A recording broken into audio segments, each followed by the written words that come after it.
So I'm Matt McMullen, I'm Amelia Peterson. and we're doing open circuit sim. This actually wasn't our initial project, but we switched to it in the middle. So let's see. What is it? It's a program that's a graphical circuit builder and simulator, and we're doing it mainly because the current programs kind of suck. So yeah, what we do basically is, right now it's kind of like, if any of you have seen LogicWorks, it's kind of like that. You can select circuit components and build circuits from it on a graphical interface. And basically what we wanted to do is we wanted for the first part of the semester, we just wanted to make it working, get like the program up so we can place the circuits and make the interface like really nice for the user. And what we really want to do is have like really large scale circuits. We want to be able to have, you can have like a screen where you can pan across it, but we want like, and you can zoom in and out of the circuit. Right now, LogicWorks is fine if you're designing like a small circuit, but if you're trying to navigate in a large circuit, it's really hard to tell where you are. So some of our feature goals are things like a mini map, so you can see spatially where you are in the circuit. And we really want it to be cross-platform because cross-platform is awesome. So far we have an extendable representation and a representation for the circuit and a backend for simulating the circuit. And we have a graphical interface where you can place circuit components, but we actually haven't linked these yet. We're in the middle of doing that now, and it should be done like by the end of this upcoming week, and then we'll fully creating and placing things in the GUI. But for now, we actually have two demos, one for the functional front end and one for the functional back end. Just give me a moment to bring this over. So for the back end, we have this, and it runs. Okay, so basically right now, what this is it's a full adder representation. And so you can see at the top, those are the elements that it's composed of. It's got the AND gate, two XOR gates, the two AND gates, two XOR gates, and an OR gate. And at the bottom, it shows you the output of the values. In the code, you've got the main, let me go to this one. So you've got your you've got these. The first three are the inputs, and the C out and the S are the outputs. So basically in the program, you can say like, I want A, B, and C and to be this, and it just gives you C out and S. And that's what this is right now. You can see that it's got those outputs there. Okay.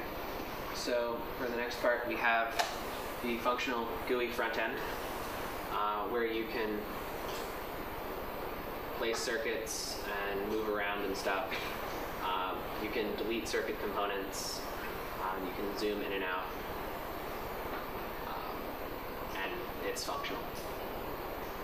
We actually wrote for our design goals. We wanted like the mini map and stuff, and we kind of had a choice between picking a traditional pixel-based layout of the screen, or making something that's more like how you make a 3D application, like an OpenGL 3D something. And we chose to go with the more complex, like 3D implementation, because that allows us to do things like the mini-map and zooming really easily. And if we were to pick something where we were positioning controls on a screen in a more traditional GUI layout, it would be very difficult to implement zooming features and the mini-map feature. So we actually wrote a full 2D graphics engine in OpenGL 3.3 core profile for this. You have the connecting wires, or is it? The connecting wires aren't implemented in the GUI yet. We're waiting on that for the back-end integration, because it's trivial to implement with what we have now, but we can't actually connect them with the primitive representation we have of just the GUI elements. We have to have the back-end hooked in for that. There it is. Okay. Oh. that's not. There it is. So in the future, obviously we want to do the mini-map, and then we want to have things like when you make the circuit, you want to be able to see like maybe what the like the variable representation, like the equation of it is it A and B and C, things like that, and have like a truth table for it and possibly K-maps if we can get there. And also being able to show the glitches and hazards of the circuit, which is like the timing errors of circuits. And then next, what we really want to do is making lower level circuits, like instead of logic circuits, doing like, you know, the kind of circuits you would see in physics class, and being able to calculate the values from those once you make those kinds of circuits. Okay, any questions? So the text demo that you showed at the back end, that's like your system evaluating this logic, right, and going through it. So you put that in with whatever standard language you guys use, and then evaluate the thing. When you guys later, obviously, plug the GUI that into the back end, will you be able to do things like, let's add this awesome circuit that I want to use frequently, like an adder, you know, or something like that, or some special module? Will I be able to like encapsulate that and then save it to like my own custom library? Do you know what I mean? Yes. My own custom library. Yes, stuff? that is in the plans. We do intend to do that. Because we were actually thinking of it in terms of, for example, if you were implementing like the full adder, you'd have an adder in your circuits a lot if you're making a processor, and we want you to be able to define your own custom components with just defined inputs and outputs, and you don't have to worry about how they actually work when you're laying out the overall major circuit layout. And what's your windowing system? I know you mentioned GL draws the stuff, but what else? I'm currently using GLFW to create the window, and I chose that over anything else because its design is simple and easy to use. It's very, very cross-platform. I mean, currently it works on Windows, Linux, BSD, Mac, OS X, and before OS X. It works on legacy. Yeah, it works on years ago.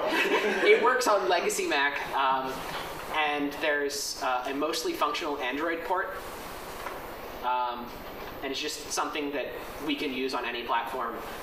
It's open source BSD licensed, and it looks like the platform-specific code is fairly small. So if we wanted to, for example, make a Xbox port, we could rewrite a piece of the system-specific code without too much difficulty, and just have our program work on anything that supports OpenGL.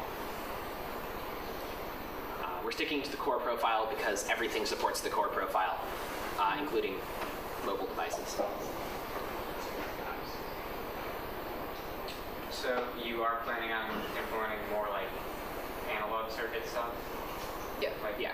And are you going to handle any active components like transistors, diodes, that sort of stuff?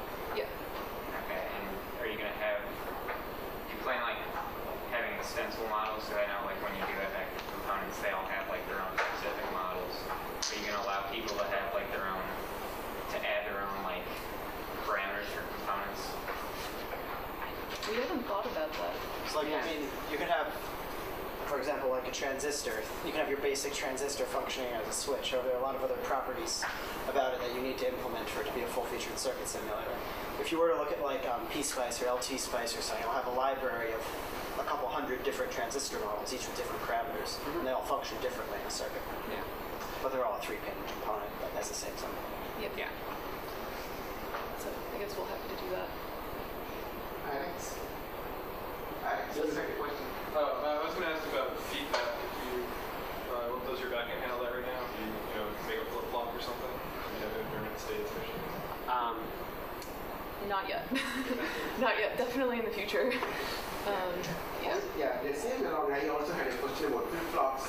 The timing issues will be very critical when you do those things, so that will be a factor. That's one of the things we really want to work on. Yeah. It'd be cool if you could box off portions of the circuit in your mini-map, and then like make those blocks, and then export it to a block diagram with the control signals kept. Like a marker for the section, and then just use that as a conceptual marker. Exactly. Actually, As far as their GUI front end is concerned, that would be pretty easy to implement. Yeah. It'd be really easy. Might take that idea. Thank you. Anything else?